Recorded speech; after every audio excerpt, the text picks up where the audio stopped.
Okay. Good morning दोस्तों।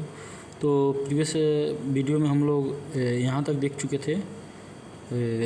बता दूँ, आपको दिखा दूँ, हम लोग यहाँ तक देख चुके थे, ये एस हॉपर तक देख चुके थे। अब उसके आगे मैं वीडियो स्टार्ट करूँगा क्योंकि वीडियो बहुत बड़ा हो रहा था, तो इसीलिए मैं इसको सोचा हूँ कि 3 पार्ट में करने के लिए। तो पहला पार्ट मैं कर दिया हूँ, ये सेकेंड पार्ट में यहाँ तक बताया था मैं। यहाँ तक ये एस होपर का जो एंगल होता है ये 55 डिग्री होता है, यहाँ तक मैं बता दिया था। तो अब इस वाले में मैं इसके आगे बताऊँगा और बस ये थोड़ा सा है, उसके बाद ख़त्म हो जाएगा अपना। तो इसको हम लोग देखते हैं। तो चलिए इसका डिस्कस करते हैं, नेक्स्ट वाला पार्ट इसका। तो इसको थोड़ा सा सेट कर दूँ, 1 मिनट।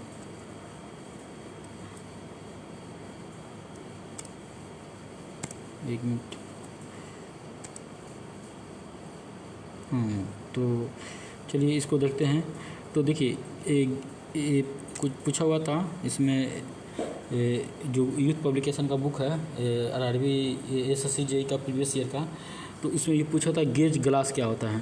तो गेज ग्लास होता है हमारा, डिटरमाइन करता है द लेवल ऑफ वाटर, जो हमारा उसमें बॉयलर में जो होता है वाटर का कितना लेवल है उसको क्या करता है, ये बताता है हमारा गेज ग्लास बताता है। तो इसको गेज ग्लास को हम लोग ध्यान में रखेंगे, गेज ग्लास का क्या फंक्शन है।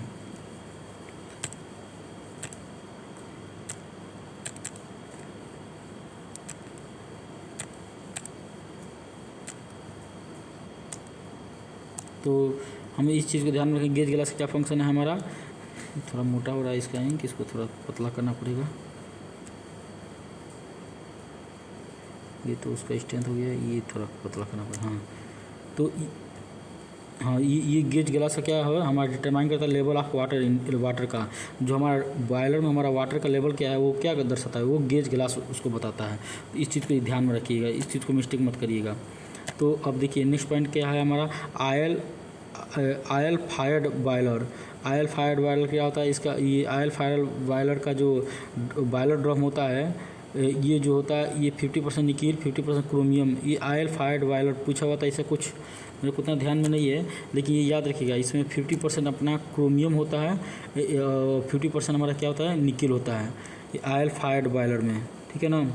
अपना 50% क्रोमियम होगा, 50% निकिल रहेगा। अब देखिए, अब नेक्स्ट पॉइंट है अपना length of the Cornish boiler. Cornish boiler होता क्या है, कॉर्निश बॉयलर हम बताए थे आपको कि ये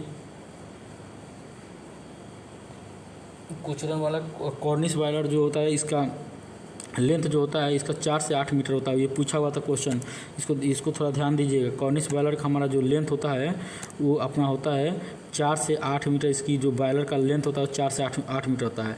और जो बॉयलर के अंदर, जैसे बॉयलर का तो एक डाया होती है, जो बड़ा सा ड्रम रहेगा उसका डाया कैपिटल डी होती है, और अंदर जो ट्यूब लगी होती है उसकी डाया स्मॉल डी होती है। तो small D equal to 3/5 capital D, ये पूछा हुआ है। ये फार्मूला आप लोग याद रखिएगा। Length of the Cornish boiler की जो होती है 4 से 8 मीटर होती है, जो ड्रम होता है।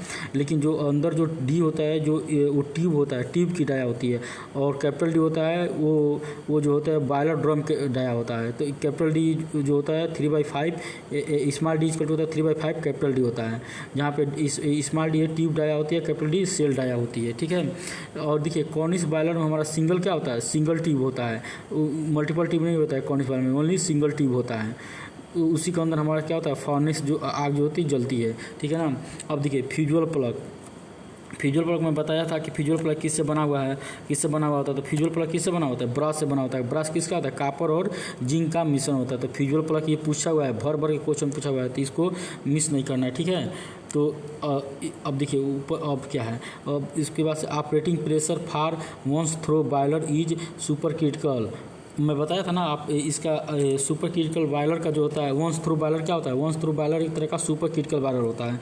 ये यहाँ पे जो लिखा हुआ है, operating pressure of supercritical boiler for once through boiler is supercritical. मैं बताया था ऑपरेटिंग में इसका क्या होता है, इसका ऑपरेटिंग प्रेशर होता है 221.2 बार से ज़्यादा होता है, और टेम्परेचर मैक्सिमम टेम्परेचर कितना होता है 540 डिग्री सेंटीग्रेड से ज़्यादा होता है। उसको क्या बोलते हैं, वंस थ्रो बॉयलर बोलते हैं, और उसका एग्जाम्पल क्या होता है, बेंसन बॉयलर होता है, इसका एग्जाम्पल हो गया। ठीक है, अब देखिए, अब सीधे ये बॉयलर के ड्रम से ही पूछ दिया हुआ है कि ड्रम क्या बताइए। जैसे किसी भी चीज़ को क्लोज सिस्टम को हम लोग बॉयलर थोड़ी बोल देंगे, उस क्लोज सिस्टम को बॉयलर बोलेंगे जिसका जो होता है वॉल्यूम जो होता है हमारा 22.75 लीटर से ज़्यादा होता है।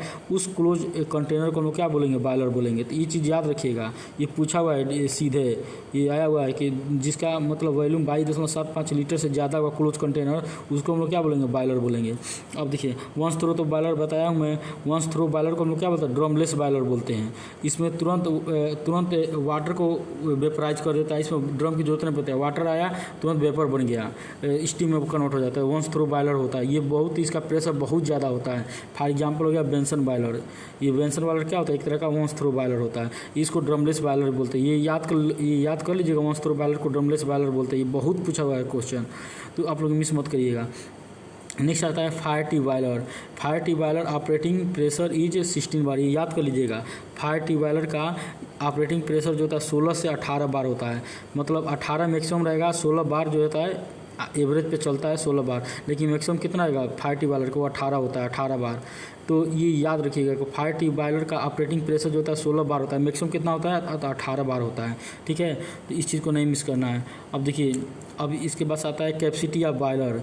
तो कैपेसिटी ऑफ बॉयलर क्या होती है, कैपेसिटी ऑफ बॉयलर होता है capacity of boiler the amount of water evaporated into steam in air in the air hour, मतलब इन एक घंटे में हमारा कितना वाटर जो इवेपोरेट हो रहा है, मतलब भाप में कितना बदल रहा है, स्टीम में कितना बदल रहा है, उसी को हम लोग क्या बोलते हैं, कैपेसिटी ऑफ बॉयलर। मतलब एक घंटे में कितना भाप बना है, उसी को कैपेसिटी ऑफ बॉयलर बोलते हैं। अब देखिए, इफिशिएंसी कहता है, efficiency of Cochran boiler is 70 से 75 डिग्री होता है। कोचरन क्या हो गया, कोचरन हमारा फायर टी बॉयलर होता है, उसकी इफिशिएंसी कितनी होती है, 70 से 75% होती है। इफिशिएंसी ऑफ कोचरन बॉयलर की इफिशिएंसी अपना कितना होता है, 70 से 75 होती है। ये ध्यान में रखिए, कोचरन बॉयलर की इफिशिएंसी कितना होता है, कोचरन बॉयलर की इफिशिएंसी होता है 70 से 75 होता है। तो इस चीज़ को ध्यान में रखिए, कोचरन बॉयलर की इफिशिएंसी 70 से 75 है, रट लीजिए। कोचरन बॉयलर की इफिशिएंसी 70 से 75, कोचरन बॉयलर की इफिशिएंसी 70 से 75, इसको रट लीजिए। ठीक है ना, ये इसका कोई इलाज नहीं है कि हम आपको कुछ कर दे, इसको रटना ही पड़ेगा। तो बार बार देखेंगे वीडियो को तो इसे ही याद हो जाएगा, सामने क्वेश्चन आएगा तो बन जाएगा। अब देखिए, अब आता है, अब एक आ गया अपना, अब एक आ गया, थोड़ा मैं चेंज करूँ पेन का इंक। अब देखिए, boiler should be fitted with 2 safety valve. Boiler में हमेशा 2 सेफ्टी वाल्व होता है, ये याद रखिएगा। बॉयलर में कितने सेफ्टी वाल्व होते हैं, बॉयलर में 2 सेफ्टी वाल्व होता है। इंजेक्टर क्या होता है, जैसे मान लीजिए कि हमारा ड्रम में जो बॉयलर का ड्रम होता है उसमें बहुत ज़्यादा प्रेशर बन गया हो, तो उस प्रेशर को बाहर फेंकना हो, तो उसमें हम लोग उसमें हम लोग क्या करते हैं, इंजेक्टर का यूज करते हैं। इंजेक्टर क्या करता है, steam used in the exhaust to the atmosphere, मतलब स्टीम को क्या करता है, एटमॉस्फेयर में एग्जॉस्ट करता है। तो इंजेक्टर का क्या काम हो गया, इंजेक्टर का काम हो गया स्टीम को क्या करना, एटमॉस्फेयर में एग्जॉस्ट कराना बॉयलर से। ठीक है, तो इंजेक्टर का काम है, ये पूछा हुआ है क्वेश्चन कि इंजेक्टर के बारे में, तो ये आप सुन लिए तो याद ही हो गया, अब तो भूलेंगे ही नहीं। अब देखिए, आता है एक है mass flow of the water through the boiler is 10 times to the rate of evaporation. क्योंकि हाई प्रेशर बॉयलर जहाँ भी होते हैं तो वहाँ पे देखिए, हाई प्रेशर बॉयलर में हमारा मास बहुत तेज़ी से फ्लो करता है, हमारा जो वाटर है बहुत तेज़ी से फ्लो करता है to avoid the over heating. मान लीजिए कि कहीं बहुत ज़्यादा मतलब आग जल रही हो, बहुत ज़्यादा हीट पैदा हो रहा हो, तो हमको वाटर वहाँ पर तेज़ भेजना पड़ेगा, तभी तो अब जब वाटर तेज़ भेजेंगे तो जल्दी वेपर बनेगा, और जल्दी वेपर बनेगा तो हमारा ज़्यादा स्टीम पैदा होगा। तो देखिए, जहाँ भी हाई प्रेशर बॉयलर होते हैं, जहाँ फोर्स सर्कुलेशन होता है, वहाँ पर हमारा ओवर हीटिंग होती है। तो ओवर हीटिंग को कम करने के लिए हम ज़्यादा से ज़्यादा वाटर भेजेंगे, तो ज़्यादा वाटर भेजेंगे तो ज़्यादा वहाँ स्टीम बनेगा। तो mass flow of water through the boiler is 10 times the rate of evaporation. ये कहाँ पे घटित होता है, ये वहाँ पे जहाँ फोर्स सर्कुलेशन हो, वो जहाँ पे हमें सुपर हीटेड स्टीम चाहिए, सुपर हीटेड बॉयलर हो गया, वहाँ पे ये सब होता है। तो ये चीज़ें, ये आप पॉइंट को याद कर लीजिएगा, ये वाला पॉइंट को, इसको मिस नहीं करना है, ये पूछ ही देता है। अब पूछा हुआ तभी मैं ये लिखा हुआ हूँ। ठीक है, अब देखिए नेक्स्ट मेरा आता है, इसमें नेक्स्ट आ गया अपना हाँ, नेक्स्ट आ गया super critical boiler does not have drum. ये तो बताया हूँ कि सुपर क्रिटिकल बॉयलर के पास ये ड्रमलेस होता है। जितने भी सुपर क्रिटिकल बॉयलर हो गया, इसको हम लोग क्या वंस थ्रू बॉयलर बोलते हैं। सुपर क्रिटिकल बॉयलर को हम लोग क्या बोलते हैं, वंस थ्रू बॉयलर बोलते हैं। ये रट लीजिए, ऑल सुपर क्रिटिकल बॉयलर्स को हम लोग ड्रमलेस बॉयलर बोलते हैं, ठीक है, ये रट लीजिए। But sub critical may or may not be drum. अब सुपर क्रिटिकल के पास ड्रम नहीं रहेगा, लेकिन सब क्रिटिकल के पास ड्रम हो सकता है, ठीक है ना। सब क्रिटिकल हमेशा उसका प्रेशर और टेम्परेचर जो है सुपर क्रिटिकल से नीचे काम करता है, इसलिए उसके पास ड्रम हो भी सकता है, नहीं भी हो सकता है। ये पूछा हुआ है, इसीलिए मैं इस पॉइंट को लिखा हुआ हूँ। अब देखिए नेक्स्ट पॉइंट है बॉयलर रेटिंग। बॉयलर रेटिंग क्या होती है? बॉयलर रेटिंग होती है स्टीम आउटपुट इन केजी पर आवर।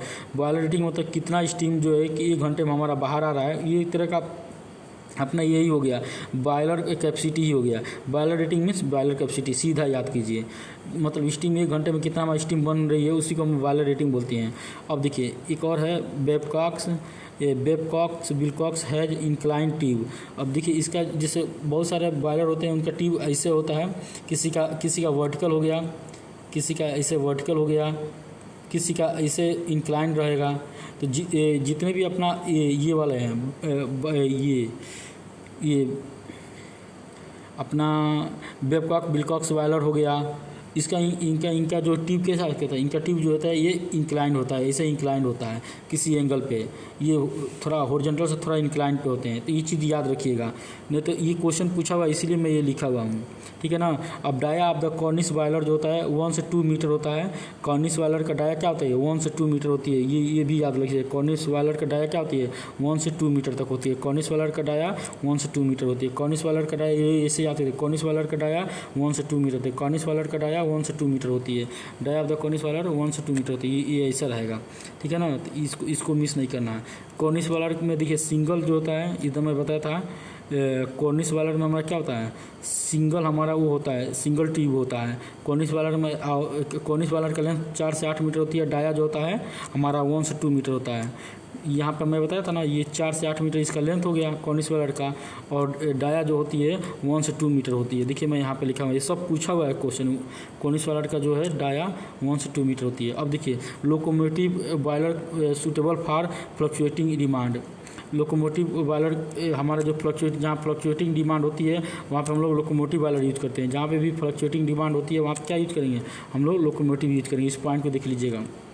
अब आया है इक्विवेलेंट इवेपोरेशन। इक्विवेलेंट इवेपोरेशन क्या होता है, any type of boiler operating under any condition, इसको हम लोग क्या बोलते हैं, इक्विवेलेंट इवेपोरेशन बोलते हैं। ये ऐसे ही आ गया था तो मैं इसको लिख दिया हूँ ताकि क्वेश्चन आएगा तो मिस ना हो। लेकिन देखिए इसमें कहते हैं it the amount of water converted into the steam with respect to time. इसी को क्या बोलते हैं, इक्विवेलेंट इवेपोरेटिव बोलते हैं। इक्विवेलेंट इवेपोरेशन बोले या बॉयलर कैपेसिटी, इसको बॉयलर कैपेसिटी बोल सकते हैं। समझ रहे हैं, इसको ध्यान रखिए, बस बॉयलर कैपेसिटी भी इसको बोल सकते हैं। तो वो सब चीज़ें हैं, इसको बॉयलर कैपेसिटी बोल सकते हैं। इवेपोरेटिव इक्विवेलेंट इवेपोरेशन क्या बोल सकते हैं, बॉयलर कैपेसिटी बोल सकते हैं, क्योंकि हमको स्टीम पर आवर में कितना पर यूनिट टाइम में कितना बन रहा है उसी को इक्विवेलेंट इवेपोरेशन बोलते हैं। अब आ गया जंक्शन वाल्व। जंक्शन वाल्व क्या होता है वो बता रहे हैं आपको हम। देखिए जंक्शन वाल्व क्या होता है, हमारा स्टीम आ रहा है, जिससे हमारा स्टीम ऐसे आ रहा है, ऐसे जा रहा है स्टीम, ऐसे जा रहा है स्टीम, इसको 90 डिग्री पे ऐसे 90 डिग्री पे ऐसे मोड़ना होगा, ऐसे 90 डिग्री पे मोड़ना होगा। तो हम लोग क्या यूज़ करेंगे, जंक्शन वाल्व यूज़ करेंगे। तो जंक्शन वाल्व क्या करता है, हमारा डायरेक्शन को 90 डिग्री पे क्या करता है, चेंज कर देता है। तो इसको हम लोग जंक्शन वाल्व बोलते हैं, ठीक है। तो आप लोग को ये भी हो गया जंक्शन वाल्व क्या होता है। अब देखिए एक आता है स्टॉप वाल्व क्या करता है। स्टॉप वाल्व के एक्चुअली स्टॉप वाल्व का वो 90 डिग्री नहीं मोड़ता, ये सीधे उसी डायरेक्शन, मान लीजिए कि ये स्टीम इस डायरेक्शन में आ रहा है, तो ये क्या करेगा, ये यहाँ पे इसी डायरेक्शन में जाना होगा। तो हम लोग क्या करते हैं, स्टॉप वाल्व यहाँ पर लगा देते हैं, स्टॉप वाल्व लगा देते हैं। तो ये सेम डायरेक्शन में फ्लो कराता है, जिस डायरेक्शन में हमारा स्टीम आ रही है उसी डायरेक्शन में हमारा स्टीम क्या करता है, फ्लो कराता है। तो उसको हम लोग स्टॉप वाल्व बोल देते हैं, ठीक है। ये भी आप लोग को ध्यान में आ गया। अब नेक्स्ट आ गया नेक्स्ट अपना आ गया gear pump. Gear pump not use in place of feed pump. ये बस ये याद रख लीजिए, गियर पंप को हम लोग फीड पंप की जगह पे नहीं यूज कर सकते, सीधा बात है, इसको ऐसे याद कर लीजिए। इसको मैं क्या ही कर सकता हूँ। अब देखिए फ्यूजिबल वाल्व। ये फिर आ गया fusible valve at bottom of the drum. Fusible valve का प्लेस क्या होता है, मैं बताया था ना, फ्यूजल वाल्व को हमेशा ड्रम जो बॉयलर ड्रम होता है उसके हमेशा नीचे लगाते हैं। फ्यूजल वाल्व को हमेशा बॉयलर ड्रम के हम लोग क्या करते हैं, नीचे लगाते हैं। और कम्बसन चेंबर के ये कम्बसन चेंबर के ऊपर होता है और ड्रम के नीचे होता है, ताकि वो पिघल करके सेफ्टी प्रोवाइड करे फ्यूजल वाल्व को। फ्यूजल वाल्व का पोजीशन कहाँ होता है, at the drum of the bottom, ये याद कर लीजिएगा। अब आ गया स्टोकर क्या होता है, स्टोकर बता रहे हैं आपको क्या होता है स्टोकर। ये स्टोकर जो होता है फ्यूल फीडिंग डिवाइस होता है। मतलब हमको कोयला वेला उसके कम्बसन चेंबर के अंदर डालना होगा तो स्टोकर के थ्रू हम लोग क्या करते हैं, उसको डालते हैं। यही स्टोकर का फंक्शन होता है। अब देखिए, अब आ गया अपना feed water function. Feed water का क्या फंक्शन होता है, वही बताए थे ना कि जैसे हमारा जो है गया बॉयलर के अंदर जो है कि इम्प्योरिटी चला गया, तो उसको क्या करते हैं, ये इम्प्योरिटी चला गया तो इससे स्केलिंग क्रोजन हो जाता है। तो फीड वाटर का काम होता है, वो इम्प्योरिटी को अंदर जाने नहीं देता है, जिससे हमारा क्रोजन स्केलिंग से क्या करता है, हमको बचाता है। तो ये क्या इसका काम हो गया, मतलब इम्प्योरिटी को हमको क्या करता है, अंदर जाने नहीं देता है बॉयलर के अंदर, बॉयलर ड्रम के अंदर। तो फिर और जिससे जब इम्प्योरिटी अंदर जाएगी नहीं तो क्रोजन स्केलिंग का चांसेस बिल्कुल नहीं होगा। तो ये फंक्शन हो गया, ये सब पूछा हुआ है, ये पॉइंट एक पॉइंट सब पूछा, इसीलिए मैं लिखा हुआ हूँ, आपको ध्यान देना पड़ेगा। अब आ गया फ्यूजल प्लग। अब एक पॉइंट हो गया फ्यूजल प्लग। फ्यूजल प्लग क्या है, फ्यूजल प्लग इज अलाउ आप हाँ, ये फ्यूजल प्लग जो होता है बताया था ना आपको, कापर हो गया, जिंक हो गया, लेड और बिस्मथ, इसका एलाय होता है। ये बेसिकली ब्रास का बना होता है, लेकिन क्वेश्चन पूछ दिया था तो मैं डाल दिया हूँ। यदि कापर भी दिया हुआ है, लेड भी दिया हुआ है, बिस्मथ भी दिया हुआ, तो तीनों को टिक करना है, तीनों का एलाय होता है, ठीक है ना। यदि कापर जिंक दिया हो तो भी सही है, ब्रास दिया हो तो भी सही है, या कापर लेड और बिस्मथ दिया होगा तो तीनों को टिक करना है, इसका एलाय होता है। या कापर जिंक दिया हो तो भी उसका एलाय होता है, या कापर लेड और बिस्मथ दिया तो वो भी उससे फ्यूजल प्लग बना हुआ होता है। सीधा बात है, इसको ध्यान में रखिएगा, इसीलिए मैं इसको लिखा हुआ हूँ इस पॉइंट को, तो ताकि गलती ना हो, क्योंकि मैकेनिकल का बहुत कम वैकेंसी आता है और थोड़ा बहुत मिस्टेक होगा तो पता नहीं कहाँ से आदमी कहाँ चला जाएगा। अब आता है वेलोसिटी ऑफ फ्लू गैसेस। तो वेलोसिटी ऑफ फ्लू गैसेस का फार्मूला होता है, देख लीजिए, वेलोसिटी ऑफ फ्लू गैसेस का फार्मूला होता है यहाँ पे 4.43 इंटू अंडर में एच डैश क्या हो गया, एच डैश हमारा क्या हो गया, ड्रॉट हो गया, ये एच डैश ड्रॉट हो गया। तो ये फार्मूला मत भूलिएगा, फार्मूला याद रखिएगा। अब देखिए, maximum steam pressure in A locomotive is 18 बार, भी बताया था ना, जो होता है मैक्सिमम 16 पे काम करता है, लेकिन मैक्सिमम कितना होता है इसका, 18 होता है। मैक्सिमम कितना हो गया इसका, 18 होता है। तो इस चीज़ को मत भूलिएगा, हमारा मैक्सिमम 18 होता है लोकोमोटिव का। और लोकोमोटिव वाला क्या होता है, फायर ट्यूब बॉयलर हो गया। अब चीज़ एक और चीज़ देखिए, यहाँ पे मैं एक चीज़ ग्राफ बनाया हूँ, इसको देखिए, ये ऐसे ग्राफ बना हुआ है और एक ऐसे जा रहा है, ये ऐसे है, हमको यहाँ से यहाँ जाना है, फिर यहाँ पे आना है। तो ये पॉइंट जो है, इस पॉइंट पे हमारा क्या रहेगा, हमारा कितना मतलब हमारी एनर्जी रहेगी, क्योंकि पहले हमको कितना ऊर्जा देना रहेगा, उसका ये फार्मूला है, ये जो लिखा गया है, ये फार्मूला लिखा। हमको यहाँ से चलना है और यहाँ पे जाना है, तो 1 से ये 1 हो गया, ये 2 हो गया, तो 1 से 2 तक जाने में हमको कितना एनर्जी लगेगी, उसका फार्मूला हो गया। यहाँ पे मैं आपको लिखा हुआ हूँ, देख लीजिए, ये हो गया CP इक्वल टू हो जाएगा T2 minus T1 into plus x into HFG। X जो हो गया ये डायनेस फ्रैक्शन हो गया, HFG जो हो गया लेटेंट हीट ऑफ वेपराइजेशन हो गया, ये Q इक्वल टू हो गया, ये Q इक्वल टू ये 1 हो गया, ये 1 हो गया यहाँ पे, ये 1 हो गया यहाँ पे, और यहाँ पे हमारा 3 हो गया, ठीक है ना। तो इसलिए मैं ये लिखा हुआ हूँ, तो उसको भी मिस मत करिएगा। अब देखिए,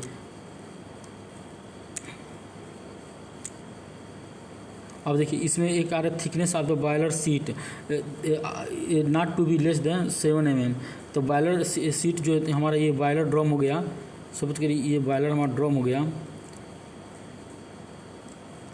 तो इसका जो ये थिकनेस होता है, ये थिकनेस कितना 7 mm से कम नहीं होना चाहिए, ये बोल रहा है। तो thickness of the boiler drum should not be less than 7 mm, ठीक है ना। इस चीज़ को याद रखिएगा, ये मिस्टेक ना हो, क्योंकि ये पूछा हुआ क्वेश्चन इसीलिए मैं डाला हूँ। अब देखिए, अब एक और आता है पॉइंट, इसमें एक और पॉइंट आता है इसमें, स्टीम कंजप्शन रेट।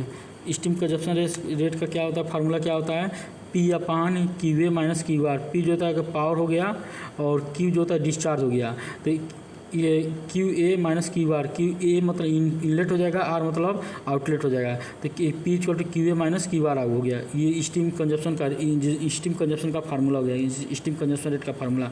ये एम एस इक्वल टू हो जाएगा P upon Q A minus Q R. अब देखिए एक और चीज़ होता है फायर टी बॉयलर, जैसे लोकोमोटिव हो गया, load fluctuation can not be handle. इसमें जब लोड फ्लक्चुएशन होगा ना फायर टी बॉयलर में ना, तो उसको हम लोग हैंडल नहीं कर सकते, क्योंकि उसका जो ड्रम होता है बहुत बड़ा होता है, तो उसमें यदि फ्लक्चुएशन होने लगा तो हम उसको कंट्रोल नहीं कर पाएंगे, ठीक है ना। और ये फ्यूजुअल प्लग हमारा फायर टी बॉयलर में लगा हुआ होता है, इसको चीज़ को ध्यान में रखिएगा, ये सब पूछा हुआ है।